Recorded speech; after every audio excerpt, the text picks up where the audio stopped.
Héctor Escola, que murió en 2016, se habría manejado muy bien durante la última pandemia. Muchas de sus mejores películas, como Una giornata particolare de 1977 o La familia de 1987, no trasponen las barreras domiciliarias. Casi podemos decir que esto vale también para la que considero su película más interesante y digna de ser llevada a las aulas, La più bella serata della mia vita, de 1972. Si no fuera por las escenas iniciales, no quiero decir que deje de ser interesante, sino que deja de trasponer barreras domiciliarias en las escenas iniciales y finales, que sacan todo el jugo posible a la carretera y a la avería que da título a la obra de Friedrich Dürrenmatt, de la que es adaptación. Aquí la tenemos, no, esto sería aquí tenemos el volumen de Diógenes, el volumen de la obra reunida de Friedrich Dürrenmatt. Este es el volumen de cuentos, de relatos, y aquí tenemos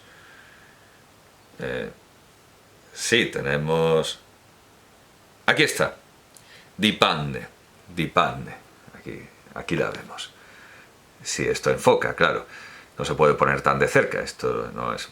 Ahí vemos Dipande, vale, sí, es un relato de Dürrenmatt llamado Dipande, la avería, algo muy eufónico y muy onomatopéyico, como algunas veces se le llama Dipande. Bueno, la avería.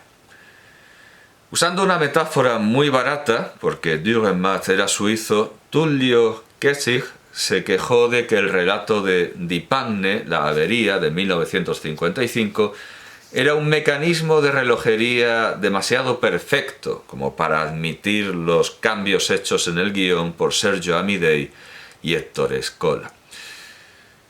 Aquí tengo la crítica, aquí tengo en el libro de Fava, Alberto Sordi, la biografía, la carrera artística, las críticas y las fotos de todas sus películas.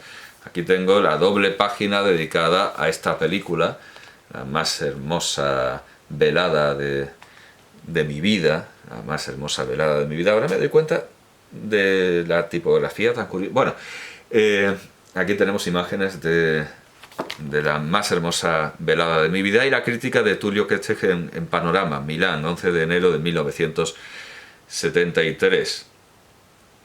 La Panne, porque en italiano se dice igual, subtítulo de una historia ancora posible, vamos, una historia todavía posible.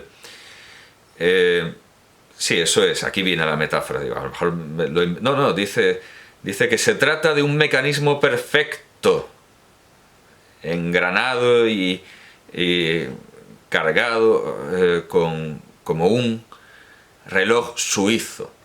¡Ay del que intente hacerlo funcionar de modo diverso! Esto es lo que dice Tullio Kessig.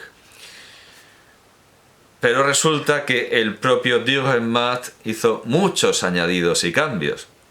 En 1956 amplió el título con un subtítulo, que es el único que conoce Kessig, Eine noch mögliche Geschichte, y también aquí en este volumen se recoge la explicación que dio para ese título, un pequeño prólogo que explica ese subtítulo.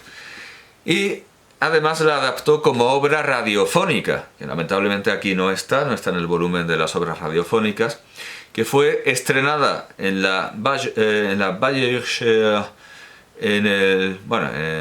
el Bayerischer Rundfunk y en el Süddeutscher Rundfunk por Walter Ohm, en la Norddeutscher Rundfunk por Gustav Burmester y en la Schweizer Radio, en la radio suiza, por Alfons Hoffmann. Al año siguiente hizo una adaptación para televisión que dirigió Fritz Ungelter, evidentemente con un montón de cambios y de manoseo de esa maquinaria perfecta que decía que no se podía tocar. Dudo mucho que le influyera la crítica de Ketzig o las numerosas adaptaciones de Dipane, empezando por la teatral en Marathi de Vijay Dondopant Tendulkar con el título Shantata, Kurchalu Ahe, Silencio, la corte celebra sesión, de 1963, que fue llevada al cine en 1971 por Satyadev Dubey, siguiendo por la... Esta es la primera adaptación que yo conozca, la Marathi, curiosamente, pero no es tan raro porque Dürrenmatt es un autor magníficamente acogido en todo el mundo y hay versiones suyas en Mali, en Senegal, en todas las lenguas de la India, porque esto no paró aquí, ni siquiera en lo que concierne a esta obra. Luego hubo más adaptaciones en la India, en otras lenguas. Que yo sepa, esta es la primera, la de Tendulkar.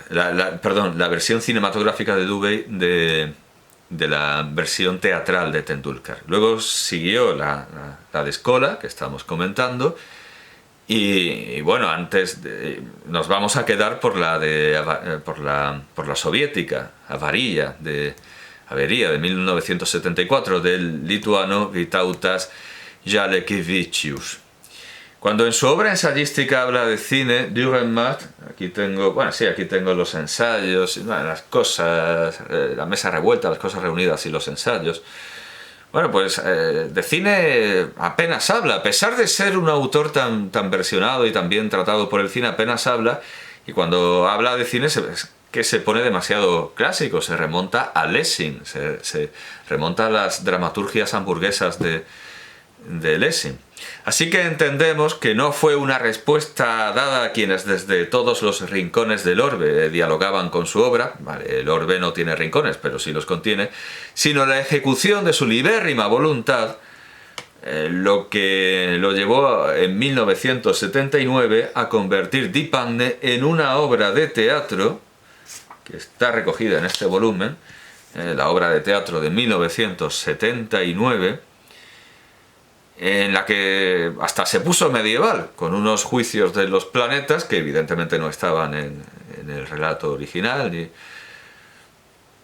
Hizo lo que según Ketzig no debería hacer, que era tocar esa maquinaria perfecta, pero le sale una maquinaria distinta, pero igualmente muy suya, e igualmente muy imaginativa, brillante, inteligente, muy de Dürrenmatt.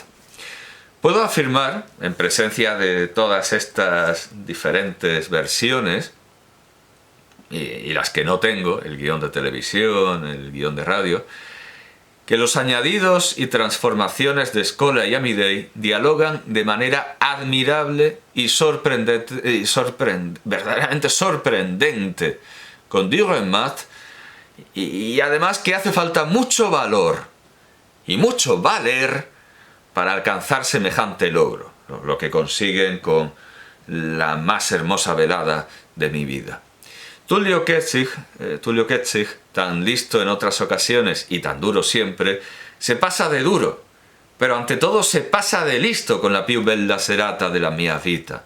Dice no entender de dónde sale que... Bueno, he perdido la página, pero da igual, lo recuerdo. Dice no entender de dónde sale que el castillo, que originalmente tampoco es un castillo en el relato, Scola lo amplía todo, lo saca de una habitación cerrada y lo convierte en algo mucho más generoso y grande, en contra de su hábito de reducirlo todo a habitaciones, a espacios pequeños, a casas burguesas.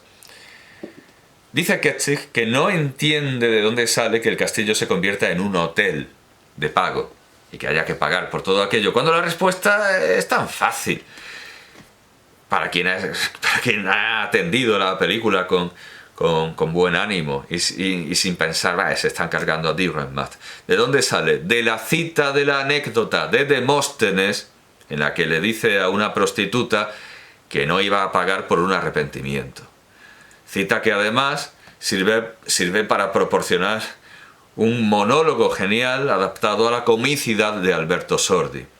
Y aunque no supiera del interés de Dürrenmatt, aunque Ketchig no supiera del interés de Dürrenmatt por desdoblar su historia ofreciendo simultáneamente las posibilidades de vida y muerte, que es lo que hace en la obra de 1979, Ketchig no dice, sino que demuestra no entender que en la película de Scola sí hay ejecución, aceptada de muy buena gana por el protagonista.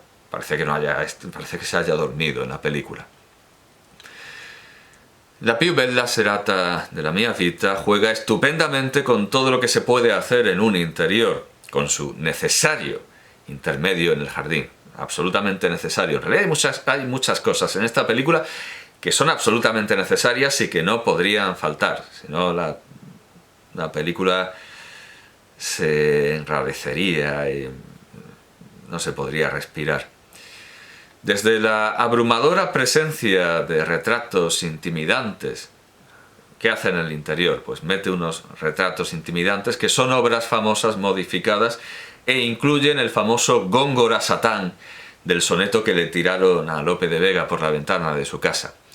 Desde ahí hasta una necesaria y bien ideada escena onírica que yo la hubiera puesto a cámara rápida, porque evidentemente no se podría haber rodado con otra velocidad, porque sería técnicamente imposible. Yo la habría puesto a cámara rápida, pero bien está así como está también. Es una escena onírica y en el fondo da igual porque es irreal, tiene una luz roja que es irreal y la velocidad también puede ser irreal. Y en todo caso la idea es estupenda, la idea es genial y necesaria. Si a esto sumamos la universalmente aclamada labor de su elenco internacional de actores, es difícil no considerar a esta película como la obra maestra de Scola, a pesar de ser una adaptación, pero a pesar de ser una adaptación, resulta una creación personalísima. Es una obra que será una adaptación, pero a pesar de eso, es la definición del arte de Héctor Scola.